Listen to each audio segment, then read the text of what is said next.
بسم اللہ الرحمن الرحیم۔ اِنَّا لِلْمُتَّقِينَ مَفَازًا، البتہ وہاں پرہیزگاروں کے لیے بڑی کامیابی ہے۔ حدائق وَأَنَابًا، میووں کے باغات اور انگور۔ وَكَوَاعِبَ أَتْرَابًا، اور نوجوان ہم عمر عورتیں۔ وَكَأْسًا دِہَاقًا، اور پاکیزہ شراب کے پیالے پوری طرح بھرے ہوئے۔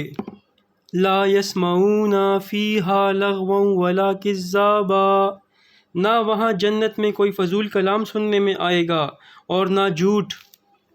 جزاء من ربک عطاء حسابا، انہیں اعمال کے مطابق اللہ کی طرف سے بدلہ دیا جائے گا۔ رب السماوات والارض وما بینہما الرحمن لا یملکون منہ خطابا، جو آسمانوں اور زمین اور ان سب کا پروردگار ہے جو ان میں موجود ہے، وہ بڑا مہربان خدا جس کے سامنے آسمان اور زمین والے بات تک نہ کر سکیں گے۔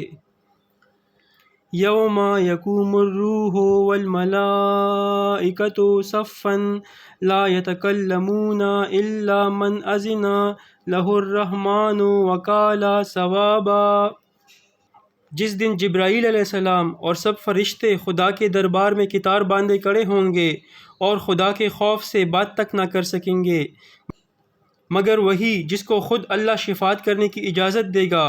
وہ شفاعت کرنے والا بھی شفاعت کے بارے میں اچھی اور مناسب بات ہی کہے گا، یعنی سفارش صرف اسی کی کرے گا جس نے دنیا میں لا الہ الا اللہ مانا اور اس کے مطابق عمل کیا۔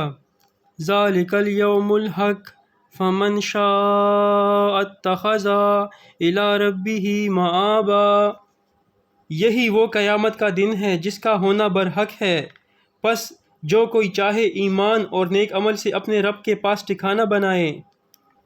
انا انذرناکم عذابا قریبا یوم ینظر المرء ما قدمت یداہ ویقول الکافر یا لیتنی کنت ترابا، بے شک ہم نے تو تم کو ایک ایسے عذاب سے ڈرا دیا جو قریب ہی آنے والا ہے، جس دن ہر ایک آدمی اپنے اعمال کو نامہ اعمال میں لکھا ہوا دیکھ لے گا جو اس نے دنیا میں اپنے ہاتھ سے کیے تھے، اور کافر آرزو سے کہے گا کہ کاش میں مرنے کے بعد مٹی میں ہی ملا رہتا۔ صدق اللہ العظیم۔